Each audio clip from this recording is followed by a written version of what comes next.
welcome to NewsNation. Can you believe what we learned today?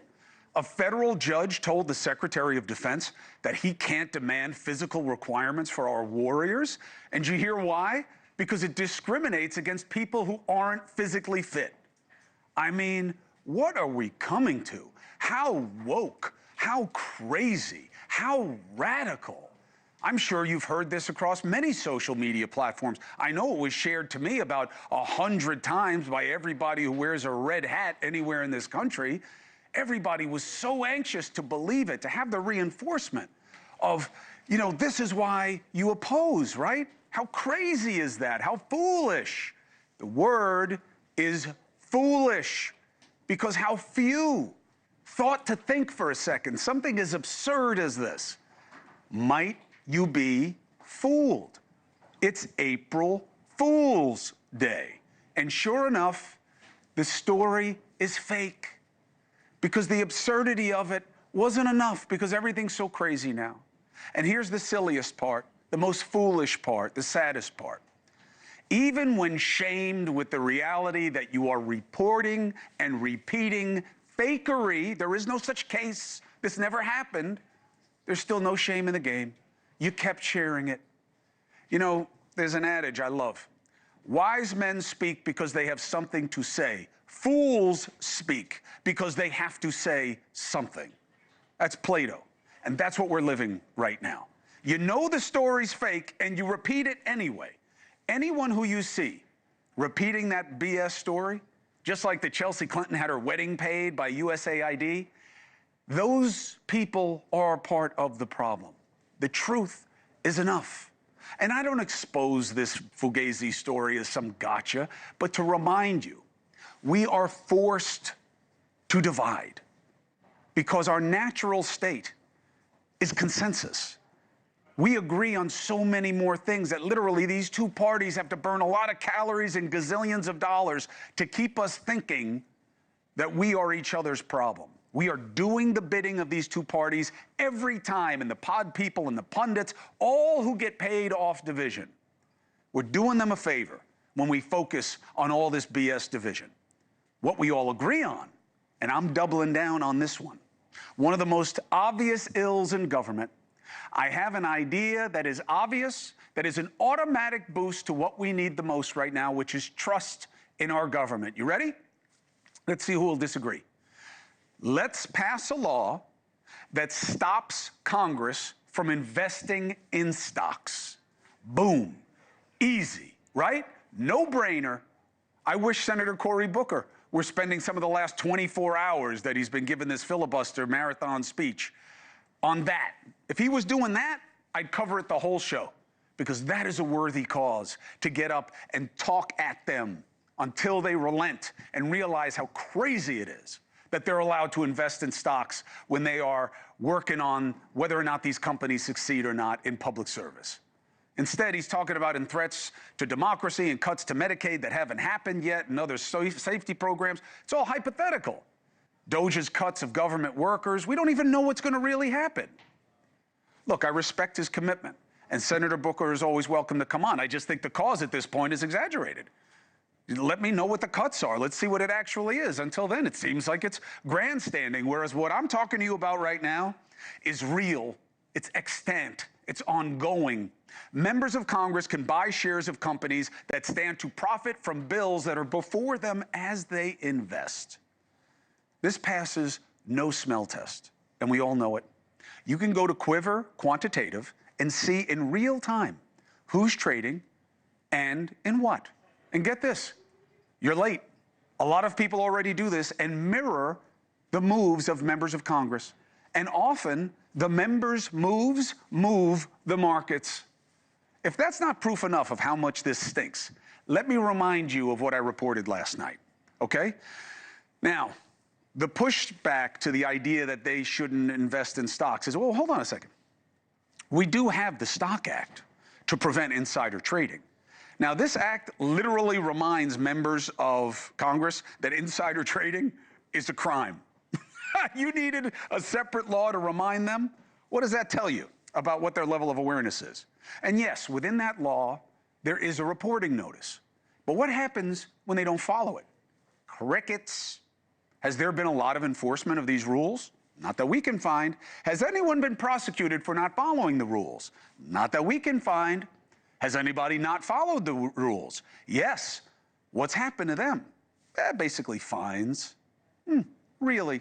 So who does enforce it, by the way? The House Ethics Committee. Oh, so other members of Congress who probably also invest in stocks, they're the policemen. Oh, and how much staff do they have looking at this? Couple dozen, maybe 3 dozen, to look at hundreds of thousands of trades as if this is all they do? This is a joke. And they're playing us for fools every day, not just today. Imagine what you would do, okay? Here's the scenario. Turns out that I have a company on, right, that does compression garments for dad bellies, like mine, okay? And I'm doing an interview with the guy about how he's making this garment for fat guys like me. And then you find out that I had invested in the company. You would go nuts, and you'd be right to. We don't allow professional athletes to bet on their games, right, even if they're betting on themselves to win, right? Why? Because it's so obviously a conflict. But for Congress, it's okay. For Congress, it's okay. Not for a football player, not for P. Rose, but for Congress, it's okay. Look, it's screwed up and we know it. And you know who else knows? The members of Congress. It's one of the most ugly and obvious pieces of proof that the two parties are really a uniparty of perfidy. No wonder there's no enforcement. No wonder when people have the basic sense of shame to suggest stopping this, those bills stall. They stall under Republicans. They stall under Democrats. And that's what we learned last night. Representative McCall, Republican. Representative Pelosi, Democrat. They both reported investments in companies that stood to benefit from bills that were before them at the same time they were investing. McCall told us, oh, that's not me. That's my spouse.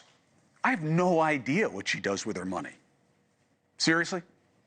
Now, even if that is true, does that pass your smell test?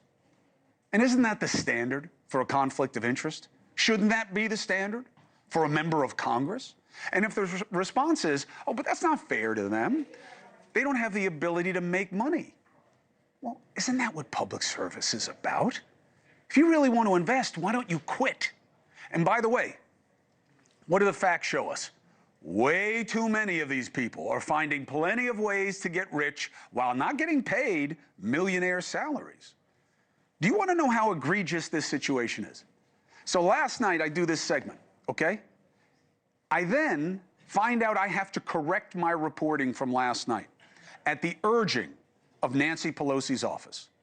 I reported last night she didn't respond to us. It turns out I'm wrong. Her office did respond. It was in a junk folder, in no small irony. So her office reaches out, tells me that, and says, hey, you better correct it. I say, yeah, okay, let me see the statement. Here's the statement.